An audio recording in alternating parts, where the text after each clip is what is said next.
पाहिलं तर मग मालिकेच्या आजच्या भागामध्ये आपण पाहणार आहोत की अर्जुन आणि त्याचसोबत सायली आता चांदेकर ज्वेलर्समध्ये अद्वैतला भेटण्यासाठी म्हणून गेलेले असतात आणि त्यांना आता त्या लॉकेटविषयी संपूर्ण माहिती हवी असते आणि त्यासाठी त्या लॉकेटचा संपूर्ण तपास घेण्यासाठी ते अद्वैतला सांगत असतात.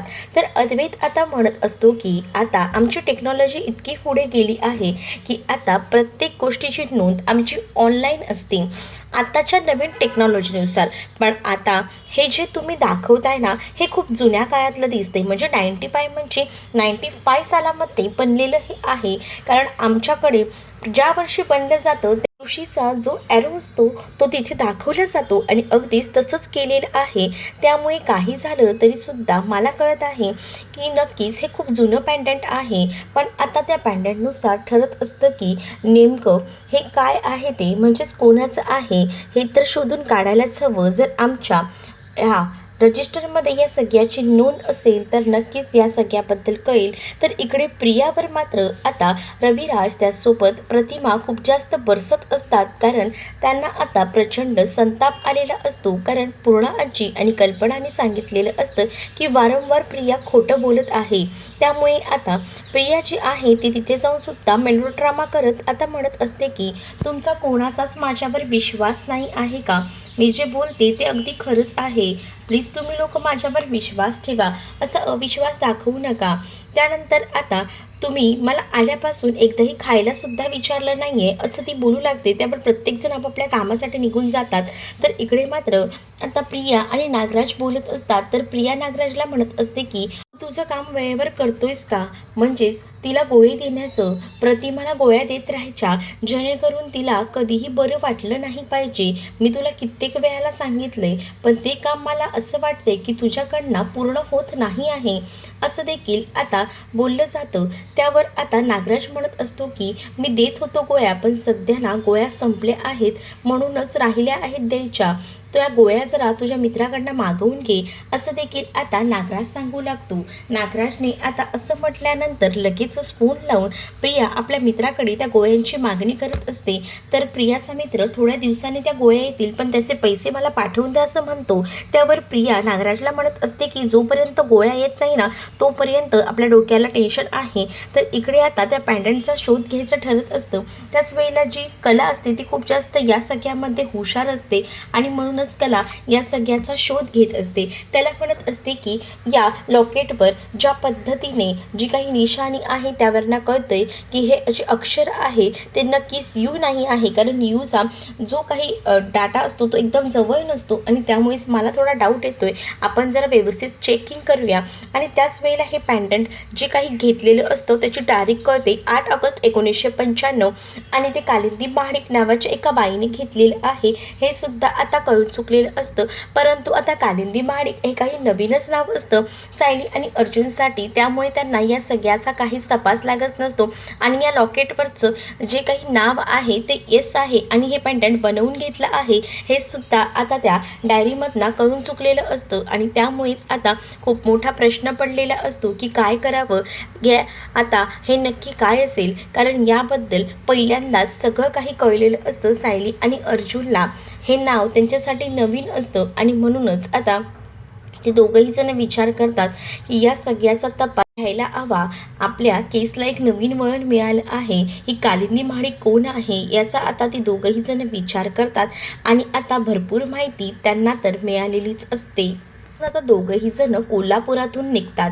तर इकडे मात्र आता प्रियाचं सगळं काही होतं. प्रिया बघत असते की प्रतिमा कामात आहे, त्यामुळे प्रिया आता प्रतिमाचा मोबाईल घेते आणि प्रतिमाच्या मोबाईलवरना ती आता मुद्दामून पूर्णा आजीला मेसेज करू लागते. नागराज तिला विचारत असतो की तू काय करत आहेस, पण नागराजला ती म्हणत असते की आता फक्त मजा बघ आणि तो मेसेज करून ती तातडीने घरी पोहोचते. जेव्हा ती घरी पोहोचते तेव्हा तो मेसेज कल्पना आणि पूर्णा आजी वाचत असतात, पण तेव्हा तो मेसेज त्या वाचून त्यांना तर खूप मोठा धक्काच बसतो, कारण कधीच प्रतिमा असं त्यांच्याशी बोलली नव्हती आणि आज जो काही मेसेज केला होता त्यामुळे त्यांना टेन्शन आलं होतं. त्याच वेळेला प्रिया म्हणत असते की आईचा काय मेसेज आला आहे, तर तो मेसेज जो आहे तो आता प्रियाला सुद्धा कल्पना दाखवू लागते आणि कल्पना जेव्हा प्रियाला हे सगळं दाखवते तेव्हा ती म्हणत असते की बापरे, हे सगळं काय आहे.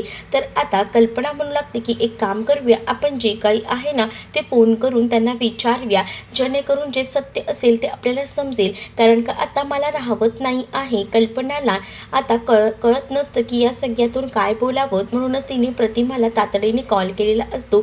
तर प्रतिमा बोलत असते की बोल ना कल्पना, काय झालं. त्याच वेळेला आता कल्पना त्या मेसेजबद्दल बोलत असते आणि ज्या वेळेला कल्पना त्या मेसेजचा उल्लेख करते त्यावेळी प्रतिमा सांगू लागते की नाही, असा कोणताही मेसेज मी केलेला नाही. पण आता कल्पना सांगत असते की पूर्ण आजीच्या मोबाईलमध्ये तसा मेसेज आलेला आहे. हे सगळं बोलल्यानंतर इकडे मात्र प्रतिमाला धक्का बसतो. प्रतिमा म्हणत असते की नेमका मेसेज काय आहे, तर आता कल्पना तो मेसेज वाचून दाखवते.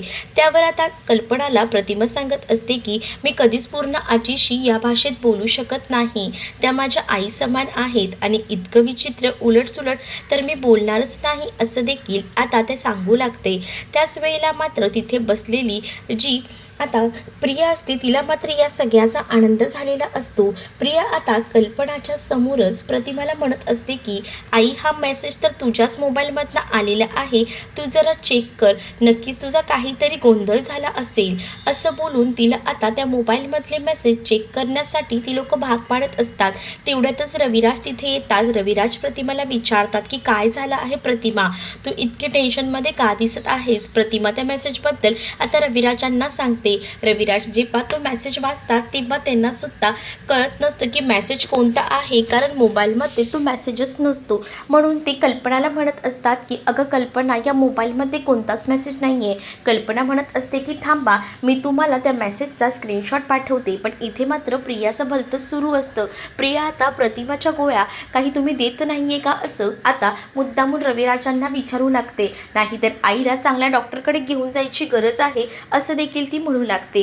त्याच वेळेला हे सगळं बोलल्यानंतर इकडे मात्र कल्पनाने जो स्क्रीनशॉट पाठवलेला असतो ते रविराजांनी पाहिलेला असतो आणि जेव्हा तो स्क्रीनशॉट रविराज पाहतात तेव्हा त्यांना तर धक्काच बसतो. ते म्हणत असतात की हा काय मेसेज आहे आणि हा मेसेज तू केला आहेस का. पण प्रतिमा या सगळ्याला नाही असं म्हणत असते की मी हा मेसेज केलेला नाही. आणि रविराज सुद्धा विचार करतात की हे काय आहे. तर प्रिया म्हणत असते की या सगळ्यामध्ये ना आईला आपण एका चांगल्या डॉक्टरांकडे दाखवूया आणि चांगल्या डोसची सुद्धा तिला गरज आहे. इकडे फोन ठेवला जातो तर अर्जुनने आता चैतन्यला अर्जंटमध्ये बोलवून घेतलेलं असतं. तर चैतन्यला त्या लॉकेटबद्दल तो सांगू लागतो आणि ज्या वेळेला त्या लॉकेटबद्दल तो बोलतो तेव्हा मात्र आता चैतन्य म्हणत असतो की म्हणजे आता आपल्याला नवीन क्लू मिळाला आहे. नेमकी ही कालिंदी महाडिक आहे तरी कोण हेच समजत नाही आहे. आता आपल्या केसला नवीन वळण आलेलं आहे. या सगळ्याचा शोध कसा घ्यायचा.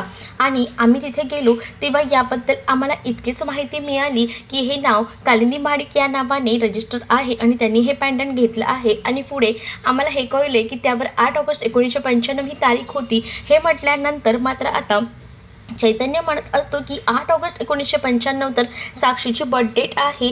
म्हणजे साक्षीचा या संदर्भात काहीतरी नक्कीच हात आहे. हेच कळल्यानंतर आता मात्र खूप मोठा धक्का बसलेला असतो. अर्जुन आता म्हणत असतो की आता आपल्याला या केस संदर्भातले धागेदोरे सापडत आहेत. म्हणजेच आपण आता त्याच्या मुळाशी पोहोचत आहोत. म्हणजेच कालिंदी महाडिक आणि साक्षी यामध्ये काहीतरी नातं आहे. कालिंदी नक्कीच साक्षीची आई आहे. हा आता खुलासा अर्जुन करू लागतो आणि हे सगळं बोलणं आहे ती प्रिया बाहेर उभं राहून हळूच ऐकत असते, कारण तिला वाटत असतं की नक्कीच आतमध्ये काहीतरी सुरू आहे. पण आता हे सगळं बोलणं ज्या वेळेला प्रिया ऐकत असते तेव्हा कल्पना प्रियाला पाहते आणि कल्पना प्रियाला म्हणत असते की तू काय करत आहेस. तर प्रिया हे सगळं काही आवरायचा प्रयत्न करत असते. मात्र कल्पना या सगळ्याचा आरडाओरड करते. तेवढ्यातच अर्जुन आणि सायली रूममधून बाहेर येतात आणि विचारतात कल्पनाला की काय झालं आहे. त्यावेळेला कल्पना आता सांगू लागते की काही नाही, बघितलंस का, ही तुमचं जे बोलणं होतं ते चोरून ऐकायचा प्रयत्न करत होती. त्यावर अर्जुन म्हणतो की आता आई काय म्हणू, शेवटी कुत्र्याचं शेपूट ते वाकडंच असतं ना, तसंच आहे हे सुद्धा, त्यामुळे बोलून काहीच उपयोग नाही, असं देखील आता अर्जुन बोलू लागतो. तर प्रिया त्याच्याकडे रागात पाहत असते. तर तुम्हाला हा भाग कसा वाटला हे नक्कीच मला कमेंटमध्ये सांगा आणि अशाच नवनवीन भागांसाठी आपल्या चॅनलला सबस्क्राईब नक्कीच करा.